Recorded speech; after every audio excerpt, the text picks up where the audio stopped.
Welcome once again to The Lost Signals discusses games and gaming culture, a pretentious, philosophical, pedantic podcast where we focus on various aspects of video games as well as other issues and topics within gaming in general.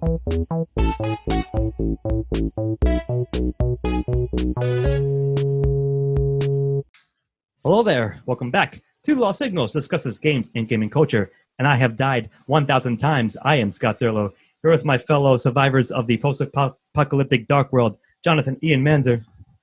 I'm already dead. It's terrible. And Stephen Amosi. And I've just been at this campfire for the last 7 hours. Yes, I was waiting. I was going to reference that one if you didn't. And as you might have gathered from all of that, we're going to discuss sort of the Souls-like games, the From Software games, and games that then have sort of used that template and, if not expanded, at least tried to ape it in a sense, tried to replicate the formula of it, and what may or may not make a Souls-like games, and ones that we enjoyed and our general feelings about them. So I think, given that, I believe our resident Stephen Amosi, I would say, is the biggest fan, or at least appreciates and enjoys these games the most. So, Stevo, what is appealing about the Souls-like formula and template? So it's an interesting question for a couple of reasons. I have found that I'm not necessarily the biggest... it's not necessarily the mechanics of Dark Souls that really drew me to it, which I thought it was when I played Dark Souls. But having played... you played all three, right?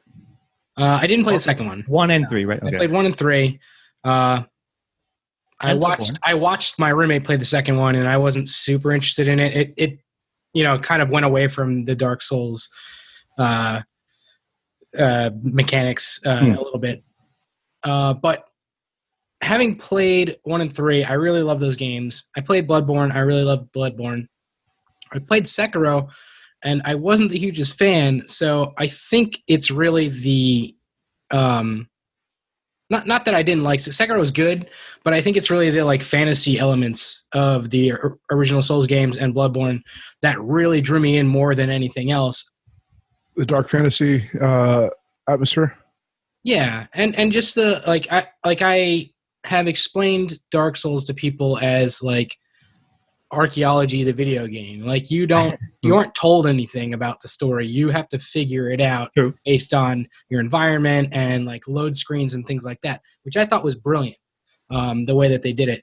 So a lot of people, I guess, are really drawn to these very difficult games, which they are. Yeah, we'll get to that in a second. They are very difficult. And I thought perhaps that was part of why I liked it.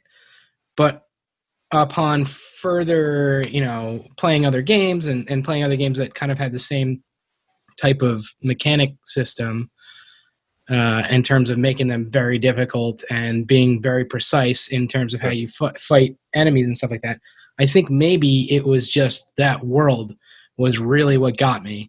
Not to say that there is a certain pride and joy that comes with beating a very difficult boss, in the Dark Souls. The catharsis inherent within. And it made me when playing the especially Dark Souls 1 and Dark Souls 3 as well, and Bloodborne to an extent as well. When you spend a lot of time trying to beat a boss like that, and you finally do it, it really gets me energized for the next level. And even going to the next level, when you start getting your ass kicked by random mobs in the next, when you move on to the next level, and then figuring out how to, beat those, fairly easily. There's a point of pride to that, getting to that point and doing that. But what really needs to come through, I think, is that atmosphere and even just the game dropping little story hints to you, which I always loved. I would, in between death screens, when I would die and come back, there are either tips or little things about the world that they would just drop on those loading screens, and those things were some of the best because you could start piecing together what that world was, and it was such a complete world that the littlest thing attaches to something further on. And the other thing that I really love about these games, and which I don't think gets attributed to like Souls likes very often, is this is especially the case in the first game. The map design is, you can see it behind you there if you're watching this. It is in the background. The map design in Dark Souls 1 is maybe the best level design I've ever seen in my life. It's the way that everything connects to everything else is so good and was so crazy to go through the first time and like discover, very impressive. Yeah. That, once I get to the other side of this and open this door, I can, reach this other level basically so much easier. Like I think they designed those games with the map as like the forefront of their design scheme. It's almost like a Metrovania kind of thing, like to a degree, but yeah. Given all that, before I turn over to you, got anything else to lead off with, or in terms of that? No, I mean, I think that's pretty much it. I'm looking forward to. I haven't played a ton of Souls likes, and I think that goes to me saying like it's not necessarily that type of game that interests me. It's other things about the Souls games themselves that really got me into the series. All right, so I think E, you're like maybe second fan in terms of ranking of these kinds of games. So what do you make of all that? 100% Demon Souls back in the day. That was their first. I think that's the first, I believe, From Software game that certainly put them on the map. That was their first big one, but they definitely had like smaller projects before that, right, going back to like the 90s, I think even. Sure, but I'm saying like that was like the start of like them like cementing themselves. Yeah. So. And then I love samurai culture. I'm looking forward to Ghost of Tsushima. Yep. I'm pronouncing that correctly. I think it's right. But I disliked Sekiro, perhaps because I'm not a huge fan of the. I don't like getting good.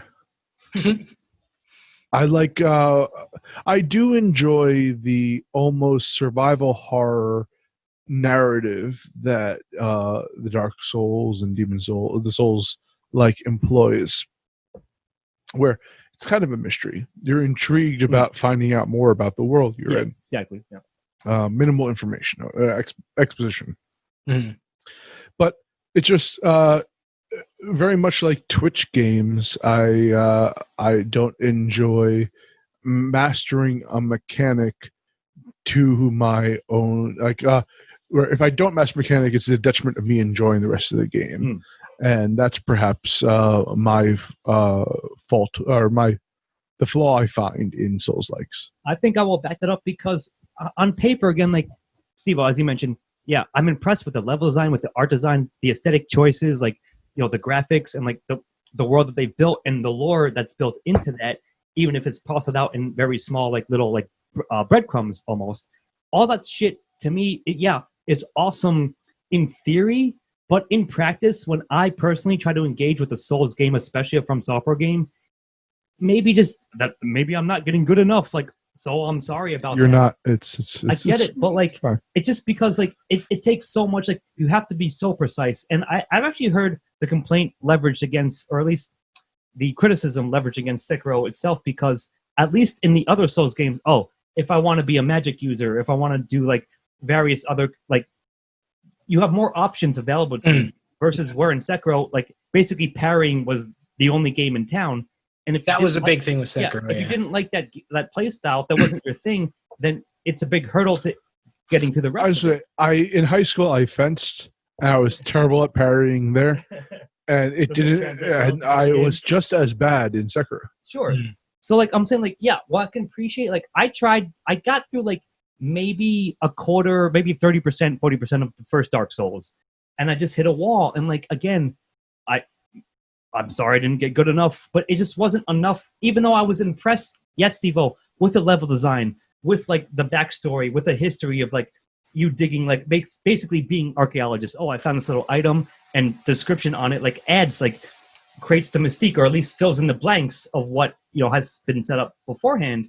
And I actually think Bloodborne is the one I tried to get through the most because, of course, I like that kind of setup even more than the dark fantasy stuff that the horror, And like, yeah, it was again, Victorian horror, basically. yeah, impressive as hell. But when I faced the third or fourth boss and just got slammed in the face dozens of times, that's just, I don't have the patience anymore. Like, at least maybe I would have when I was younger, but I can't like slam myself against the wall and be like, feel like I'm, eating up so much time where I'm not progressing at all. You're not quite a masochist. Yeah, no, I'm only half a masochist. I only pay for like $50 on Dominatrix, not the full, the full package. What I'm saying, I'll get it. Well, finish it. All right, all I'm saying is like, I like them on paper, and I really want to get into them, and I appreciate the fact that like, and we even like mentioned them years ago. We did a episode specifically just on difficulty levels, and yeah, one of the big things that there isn't any. It's either do it, play the game the way we've designed it, or go fuck off. And while I can appreciate and vaguely respect people who like those who can get into it, it just for me, I feel like as if I'm missing out because I know there's some of the most like popular and beloved games. In fact, as a quick number, Dark Souls itself, just the Dark Souls series, recently surpassed 27 million units sold worldwide. But that's because people snap their discs in frustration. And they buy more. Well, you can't snap a digital download. Gotta go buy a new one. But I'm just saying, like, yeah, like I appreciate them more, I guess, on paper and design-wise versus in practice. But I still think, I'm not saying they're shit games. It's just that I personally can't get into them. But I do think it's really cool the way they do their lore stuff, specifically that, Steve-O, that you mentioned. Like, you guys, like, exploring, like, this and that, right? Like, opening up various avenues. Oh, now I can get back to this section where, as before, like, now I'm at, like, a big level versus, like, a smaller level that connects to each other. Can I bring in a different topic now? What generation made this game? Our generation. What did we grow up on? Arcades and Nintendo Hard. Yeah. And that's what I think it really goes down to. If you were an arcade, whatever they used to call people who frequented them, often a junkie, if you will, a lot of it was about getting top score on an arcade machine. I mean, you're still a Pac-Man fanatic. That's true. And there's a certain amount of pride of being better at a game than others. And also Nintendo Hard was, punishing if you didn't, it was much later that they added in, like, even passwords and things like that. I think that's the mentality that goes into the people who are interested in these Dark Souls games. It's the same idea of having top score on an arcade machine. It's, I'm better at a game mechanics than you are. And I'm not holding that against them. That's a valid form of achievement in a certain way. Sure. But I think that's the motivation, psychological motivation behind these kind of games. I think certainly for some people, maybe even a lot of people, that is. But, kind of like I was saying before, the fact that I guess got good at Dark Souls, at least got good enough to beat it, and Dark Souls 3, that I was never really, there are definitely people out there who are like, you just got to get good. Like, if you want to beat it, you got to get good. But like, that was never the motivating factor for me. The motivating factor for me, as you guys know, like I don't go for trophies. I don't give a shit. I just want to see a story of the game. If it's good, sure. I like it. If it's not, then I don't like it. But like, for me, it was like, I want to know as much as I can about this world, and the only way to do that is to like. But you were talking earlier about the personal triumphs of beating a boss after you fought it for a while, and I'm not talking about necessarily competing against others, but I think it's about the self competition there of can I win this puzzle in a sense? That's absolutely part of it, but it's not. I wouldn't say that's the biggest part, right? Like. Whereas I was, when I played Sekiro, I got to a place where I was in 2 boss battles and I couldn't beat either one of them, and they were both making me so angry. So I just quit and I never went back to it because I wasn't like, I need to really know what this world is all about. Whereas with Dark Souls, I was like, if I beat this boss, yeah, I'll feel pride in having beat it, and that'll give me motivation for sure. But really, what I want to know is, what do you find out after you beat this boss? Because after every boss battle, there's like a little cutscene that like gives you a little bit more information about the world. They're breadcrumbing you, yeah. So that's really what I loved about this game, and like I really feel like, so like I have a list of like Souls likes in front of me, right? And like, yeah, me too. I haven't played most of these, but I can guarantee almost none of them. I have played games like Titan Souls and Hyper Light Drifter. Yep, I got that one. They have good stories too, but it's not like the same type of storytelling as Dark Souls is. Yeah. And like when I think of Souls, like to me, it's like, oh, I want to have the same feeling that I had playing a Souls game, and maybe for some people that evokes that feeling because it's that difficulty level. But for me, the feeling that I had playing those Souls games was like, oh, I really want to like crack this world open. I really want to crack this egg and like see what's inside. It wasn't like, oh, I need to be the best, Dark Souls player that I can possibly be. It was, I need to be as good as I need to be to get through this and like get to the next part. Sure. Which means you have to be really fucking good at it because it's a hard as hell game. But like, I wasn't trying to like, do a speed run in Dark Souls or anything. I was trying to like figure out more about. I was trying to figure out more about what that world was because it was a mystery to me and it was really interesting. Yeah, I mean, I agree. Like, it's just that, like, again, we touched upon it, and maybe like there's a good transition to what are the, in fact, like core traits or aspects of a Souls-like game. So I'll throw a couple of them out at you guys. I would say we just touched on it. Number one, there's only one difficulty. There's no slider. It's either, again, do it or don't, like the way we've designed it. Yeah, I would argue with that. Okay. In terms of Dark Souls games, at least. And I think all of them have this to a degree. Like the From games, all of them have. I think I know what you're going to say, but yeah, go ahead. So like in the Dark Souls games, you choose your class when you start, and that's your difficulty slider. It's not called the difficulty slider, but you get like a list of like 6 classes to choose from, and if you pick a knight, you're obviously way better off than if you pick a naked guy. Yeah, sure. Maybe, but like even Knight itself, like that's what I chose in the first Dark Souls, and I still, again, only made it X again so far. So again, it's none of them are easy. It's like your choice going back like hard. You started hard, or you started like ultra violence, sure. and you go Nightmare and beyond past that. Sure. So like, none of them are easy, but there's certainly ones that are easier than others. Yeah, I mean, I'm not going to argue with that. I'm just saying, like, even the barrier, like the baseline entry, even if you chose like the most optimal starting class, it's still like no cakewalk, is what I'm saying. Right. But I'm saying like, so I guess another big one would be the bonfire or whatever equivalent you might have thereof that heals you, but also respawns every enemy on the map. But I don't think that the bonfire as mechanic itself is, I think, to the Dark Souls games, because if you move beyond into other versions, even to Demon Souls, they had like the Nexus section of it, but there is, in a sense, checkpoints.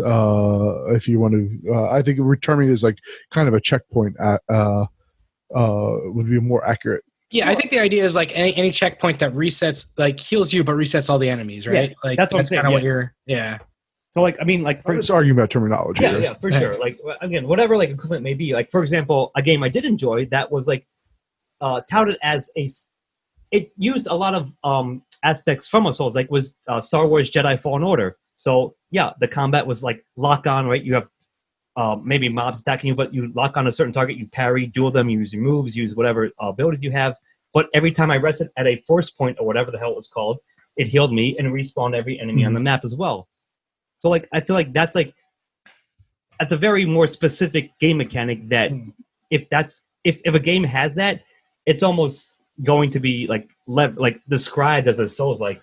But if I go back in history, though, there were things where entering another screen and returning to would repopulate I would say that's an artifact of the old school design, but it's still like it's there. Well, historically, but I think that but you're touting it as a unique feature of, and I'm putting. I think that Dark Souls is more like, or From games are more like trying to capture that in a non 2D scroll scrolling type of game, right? It's like their homage to that almost. Yeah, in a sense. But I'm saying like they almost always seem to have them because I feel like it's been codified like as such, like as a mechanic that is one of like, it may be one of the tentpoles of it, like in relation to like set piece boss fights, I guess I want to call them, right? Like big epic, like really like huge, like, or deformed, it's like big screen filling bosses that are like very intimidating and impressive and so forth. that. I mean, God of War had that before. Yeah, that's true. I'm saying like the front again, ends and it's not like a hard and fast thing. I'm just saying many of them seem to overlap. Like they hit like 4 out of the 6 or whatever. It's a family of resemblances. Yes, exactly. Yeah. Yes, that's perfect. I think that's a very good term for it. Yeah, and I guess one other like bigger one is that like even a game I talked a little bit about was called Blasphemous. It's almost a 2D like pixel art one, but when you die, right, either you leave behind some kind of marker or whatever that you lose resources, but if you get back to that marker, you can regain them, and or like some variation thereof, right? So in the Souls games, it was like you leave your actual collection of souls.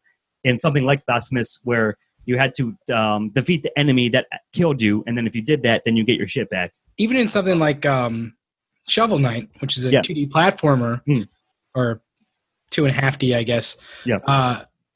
You definitely like every time you die, you lose like a lot of a portion of whatever coins or whatever it was that you like, and then you have to go back and recollect that, similar to the From way of doing things. Like all of their games have some form of that.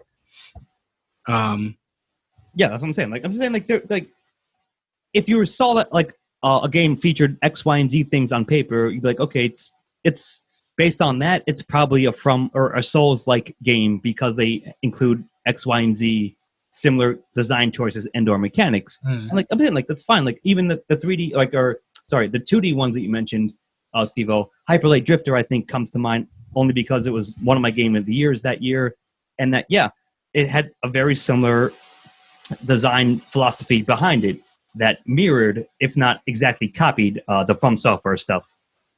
Yeah, so but like they didn't have the same, like that was a more straightforward storyline, right? So like yes, that is true. Like, but the worlds were still interconnected. They can get there's shortcuts between this and that.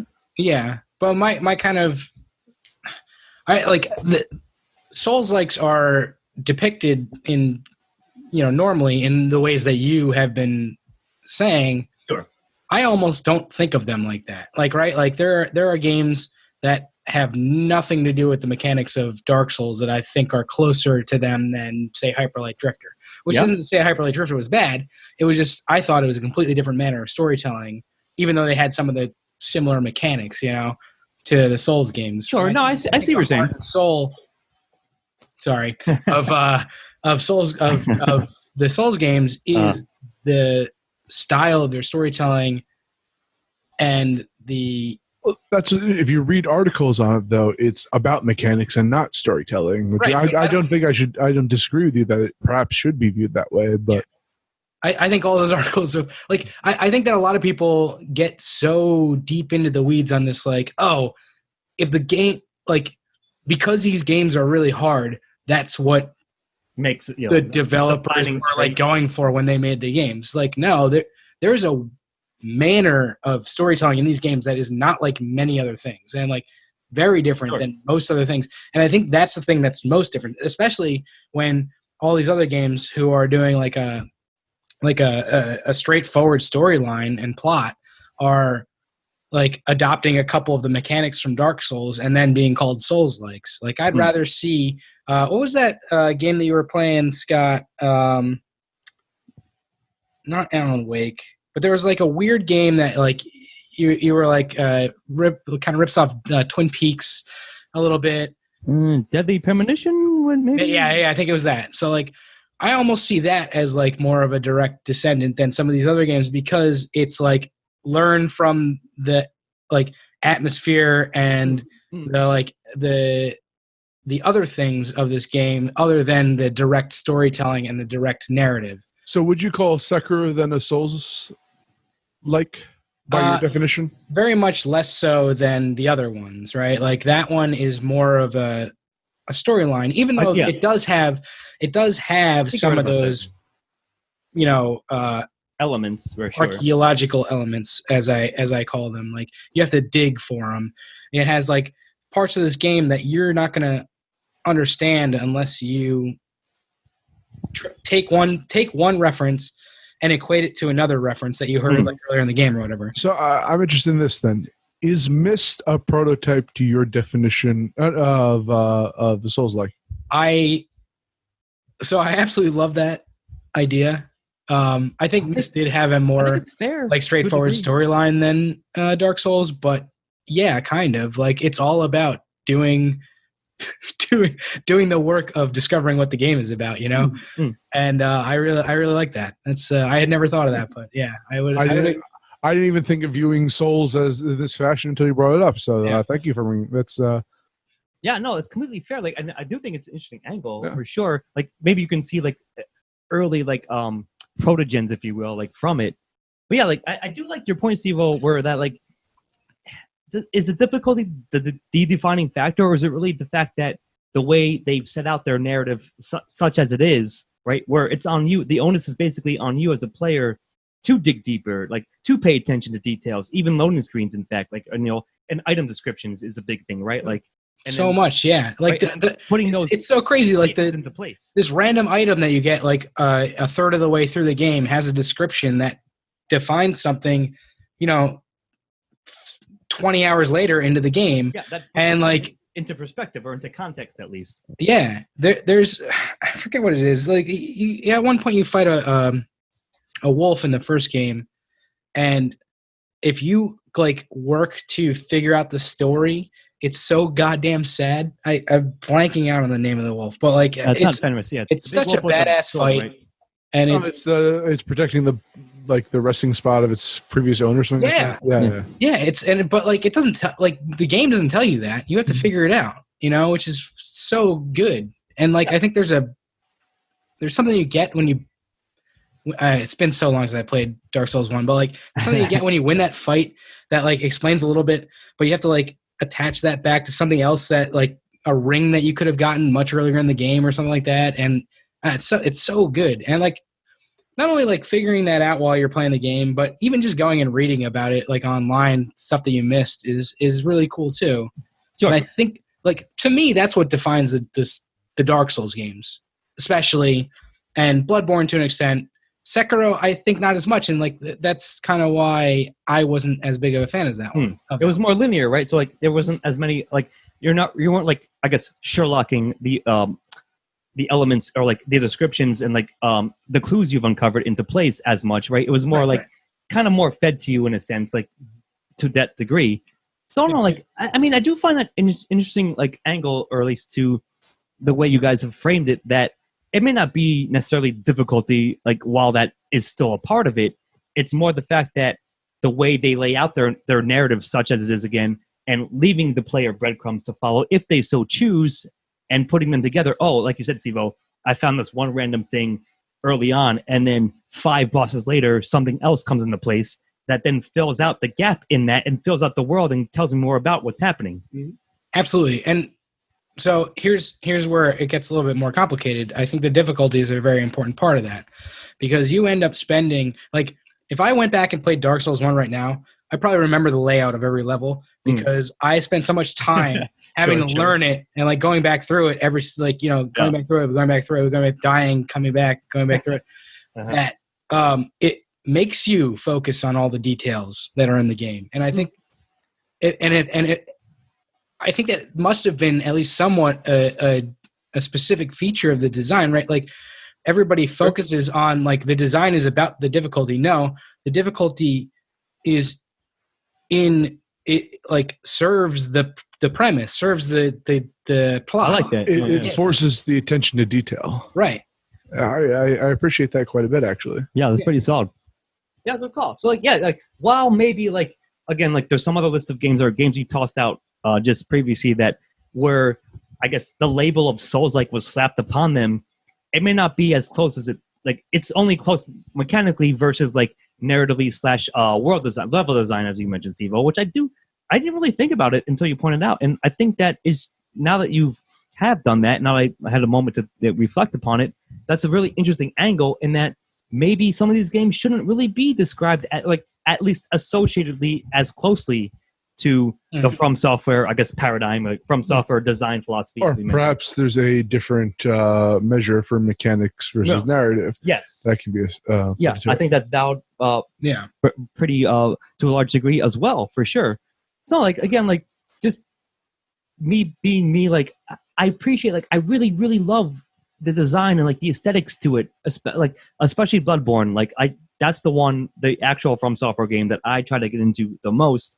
And yes, Steve-O, like you're right, same in the same deal that your difficulty is predicated upon like what core character and choices you made to start off with. But it has a Lovecraft flair to it, like like you said, Victorian Gotham and all that. So like I really wanted to get into that world. It just, again, I hit a wall. But I do appreciate the fact that they're so meticulously and carefully crafted that as you go through, you can appreciate like when you're mining little information, like you uncover something here and there, or like again fight a boss and then get a little puzzle piece filled in for you as to why that's relevant and important in the greater context of the story as a whole. Which, as you guys mentioned, Sekiro seems to like it was almost more linear, so that meant that like there wasn't as much of that stuff, or like it was more streamlined. So therefore, you didn't feel like if you're it sacrificed. I feel the detail that Steve was bringing out initially for a linear storyline, and it actually had that trade off to it. Yeah. Perhaps I didn't play too far into it because I, like you, I got to the point where I'm got to 2 bosses to move along. I'm like, yeah, and that's as I'm saying. That's what some of the major criticism that I encountered about that, like again, was like 50% that and 50% something like, okay, at least in Dark Souls and or even in Bloodborne, I have an option of like using a range of possibilities and customizing myself, whereas in Sekiro specifically, you're forced to do one play style, which like if that's not the play style you really wanted to do that was available to you in previous games, then that kind of like maybe like devalues your appreciation for it in a sense. Yeah, that was really. Yeah, I think that's what really got me. It seems like in Dark Souls, you could make it harder for yourself by doing it a different way, but you could beat things in like any crazy way you wanted to. Like there's a point where there's a dragon that you come upon, and like the preferred way to do it is just get a shitload of arrows and shoot it until its tail falls off, right? Like, yep. But you could like go up on this bridge and try to like dodge dragon fire if you wanted to, and like it was possible. Sure, very difficult, but it was possible to do. And like, just things like that where it's like you can beat this thing any way you really want to, but you're gonna have to be very, very good to beat it in certain ways. Like, sure. Whereas like Sekiro didn't really have that. Sekiro was like you have to beat it in the one way that is prescribed by the game. Yeah, I guess I'll say it this way: like it's either like in games that previously Sekiro, it's like get good in a broad whatever way that means to you. Sekiro, get good in one very specific way and mechanically mindset, and if that's not the one for you, then it's even more of a hurdle. Yeah, but I don't know, like, so I do, like, again, I appreciate these games very much on paper. Like, the design, like you said, Steve-O, like everything we just mentioned, it's very impressive. It's just that me personally, I don't quite get into them as much, but never will I hate on them. Never say like, oh, they suck. Like they're shitty games. They're just maybe some of them not for me, even though I did try, like I poured a number of hours into at least Dark Souls 1 and even more so into Bloodborne. And I might I'm not opposed to checking out either whatever the next, whatever From Software does next, or some other things like, I think, did we mention the Surge or things like that? Like Neo, Steve-O, like no, we haven't yet. I mean, we haven't really talked much about any other ones, but the Surge was one that got kind of mixed reviews, I think. Yeah, exactly. It was up and down, and like I believe that there's actually 2 titles. There's Surge and Surge 2 at this point. Yeah, similar Neo and Neo 2. I think Neo is one of like the earlier ones. Like it's almost like the GTA clone like thing. But all I'm saying is like I do find it interesting to check out, like see what the impressions are about these games, even if I know like they're not the ones I'm going to be interested the most. Mm-hmm. But I think From Software has always done a good job of core design and knowing knowing their audience, knowing who and what kind of player plays these games, and sort of like not pandering, but giving them what they want to a degree, perhaps up until Sekiro. But either way, like, yeah, like again, as exemplified, and as I think a lot of people still really love Sekiro, though. Yeah. Well, here's the thing: is I don't think you should also punish an author for attempting to branch out into a new kind of Sure, yeah. or change the format of the genre. I have I'm no not problem with saying, like, Sekiro. There were a lot of people that loved it, and it did have that like standard like difficulty and good level design and stuff like that. And I know a lot of people really loved it. It just wasn't my cup of tea. It wasn't why I liked the Souls games. You know, This wasn't your jam. I'm more of a roll around an enemy with light armor Dodge roll, than dodge a roll parry. style, yeah. Yeah. and jump around him. Dodge roll rogue. I mean, that's what I did in both Bloodborne or Dark Souls 1 and Bloodborne. But yeah, I mean, it's just that it's one of the sort of subgenres. Even like, I guess before we sort of wind down, do you guys think that Souls-like is its own genre or is like a subgenre of third-person action? I don't think it's a subgenre of third-person action because there are a lot of games that are not third-person action that are dubbed Souls-likes. You know, Yeah, I guess that's true. I think that anything that's like really hard gets thrown into this category. I don't think it should be. Yeah, but I think that's kind of what is happening right now. You know, there's games. I'm looking at the list, like Clash of Titans, fucking Shadow of the Colossus is on this list, and it's like I don't know why it's a Souls-like other than it has giant bosses. Although I would suggest that it fits in more with the Steve-O the definition. uncovering of the world. That is true. It does like let you kind of come to your own conclusion. And because I'm inherently contrarian, I'm going to use the Steve-O definition for Souls from here on out. In that case, same with Titan Souls. And like honestly, I actually prefer seeing those two games in as Souls-likes rather than even like Hyper Light Drifter. You know, like Hyper Light Drifter, I think is a great game, but it's its own thing. I do think it's more far removed from like Souls-like, right? Yeah, I agree with that. Like in specific instances, but I guess my question was quickly like, should it be like a la Metroidvania? Is Souls-like now indeed like its own genre? Well, it was until Stephen Ramosi came by. Until I destroyed it. He redefined your codex of it. So did you play Salt and Sanctuary? I did not, but I know of it. Forgot. Like I remember that coming out. I know you played a couple games that were like labeled as like Souls-likes. I was debating its evil, but I never actually played that one. But it's a side scroller, purely side scroller, but like again, allegedly unrelentingly hard and has like the bonfire, like or at least equivalent thing to that, etc. I mean, I played Crash Bandicoot. That's unrelentingly hard and has checkpoints, and yeah. So. Yeah, I mean, like, maybe it's more broad than like, but again, like I do agree with how you backed up Steve O.E. that like I think unearthing the meticulously crafted lore, which is not prevalent, like it's not fed to you, not exposition to you. I think that is interesting stuff. Which, granted, sure, it's usually married to a rather higher difficulty wall than most. Yeah, but if you get a handle on it, then you're able to engage with it and do it, and therefore like it does spur you on, in fact, to explore, to do another boss or whatever, to figure out like get the missing puzzle piece, or like why is this castle this or whatever, like right, the greater lore at hand. Yeah, absolutely. Have you guys heard of this game, Dark Messiah of Might and Magic? I've heard of it, but I've worshipped the Dark Messiah. I don't know much about it. It was an Xbox 360 game. And it's like I remember the title only. Rated Souls-like on this list that I have at a really? 9.2. I have never. I don't think I've ever even heard of this. Apparently, I definitely am familiar with the title only, Steve. I never played it, and I don't think I've ever seen any footage of it, or very, very briefly. Yeah. But you mentioning it, like I was like, oh yeah, I remember hearing about that game, but I don't know. I mean, I guess we've sort of, in fact, recodified the definition of Souls games, which I think is a good job on us. Like, it makes sense. Like, yeah, like on the surface, right? What we just said, like what we said earlier, is like everyone goes, "Oh, it's so fucking hard, must be a Souls-like," right? That's not probably necessarily true. There's a lot of hard games that have nothing. Yeah. That are nothing. Yeah. Like it.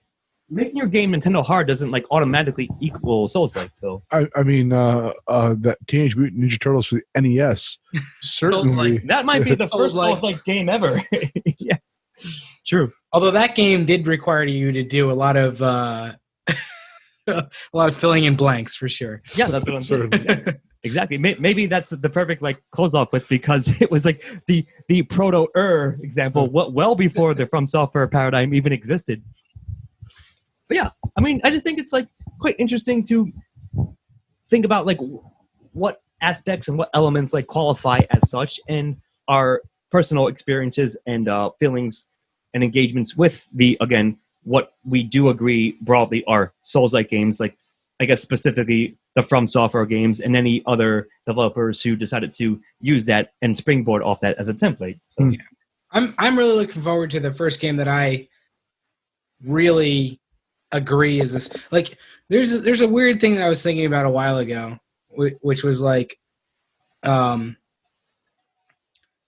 like Fallout or Skyrim are almost Souls-like games in that like you find a lot of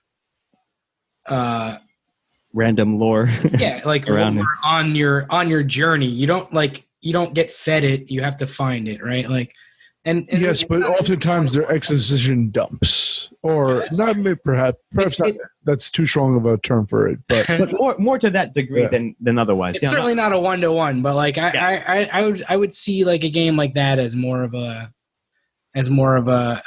Souls-like than a lot of these other games that are touted as that just because they're really difficult, you know. All right. Yeah. So one of you mentioned it. I will say, well, like sort of why not close off with that. Ghost of Tsushima is indeed coming up in the next month or two. We've been talking it up. The hype around it has been pretty big, and it will disappoint greatly because who's doing that one? Maybe not greatly. Sucker Punch. Sucker Punch, who did the Infamous series and maybe one other thing beyond that. But yeah, like this is all right. It seems to be like it's again. From what I have, it's more of an Assassin's Creed style game than a Dark Souls game. There's duels to it, in which like you have to be spot on. Like I'm interested in seeing like how they cut up if that's if they're gonna do sort of like. I don't think it's going to be touted as a Souls like either narratively nor mechanically. I would doubt that as well. Yeah. Well, I'm still excited. It looks good. So yeah. And actually, I don't know. I don't think From has said like has been kind of quiet recently on the front. Like they're probably working on something, but whatever it may be, they haven't like they're holding off on revealing like or leaking anything, like saying like, hey, here's what's coming next. But even if I'm not going to play it, I'm certainly interested in that studio and what they're going to do, and using like in the formula that they in fact codified to a large degree, and seeing what comes of it. So I would definitely be interested to see if they can capture my attention like they did with. Honestly, the first Souls game is the game that I think they're remaking Demon Souls actually in a long time. I could see that. I think I gotta finish Demon Souls. I played a little bit of it. Ian gave me a gift of Demon Souls, and I slapped him in the face by never finishing it. As you often do. I have to go back and finish that game because it was fun, but it was like a brutally hard game at a time where I was not where I couldn't deal with a brutally hard game. You were getting good at life. I understand that. Oh, thank you. Sure. But no, I didn't say you achieved that. I was just saying you're attempting to. I was working on it. But no, like I think you know what my conjecture is completely speculation. They might be working on some new gen shit, like and waiting to reveal it when the new gen switches over. I can totally see that. And again, like I'll be certainly interested and at least curious to see what they come up with. So, yeah. Born Souls. Like you play Jason Bourne. No, but Born. Yeah, Soulsborne. Yeah. Sure. Well, Soulsborne is really the term that came about. Yeah, it's a variation that I've heard, of course, like bandied about. Like, yeah, I don't even think like the label itself has been codified or like. I think it should be Secca Soulsborne now. Secca Souls. That's terrible. I like it a lot. Yeah, I don't like it. It's a '90s band right there. Yeah. That's why it sucks. Love it. But anyway, fine. All right, Sivo, you push for that one, and we'll push for others. All right, sounds good. Yeah. But I think that will indeed do it for our discussion of Soulsborns and Souls-likes, etc., etc. The From Software paradigm, I think, was what I was going to call this anyways. I have not been getting good at all and never will. I've been Scott Thurlow, here with Stephen Amosi. I missed my parry, and now I'm dead. And Jonathan Ian Manzer. As a man without a soul, how could I judge the Soul series? It's a conundrum for the ages, my friend. With that, thank you so much for joining us. We'll see you next time. Cheers. Thank you for joining the Lost Signals Games and Gaming Culture. Check us out on YouTube and iTunes for the shows and more, and on Facebook and Twitter for updates.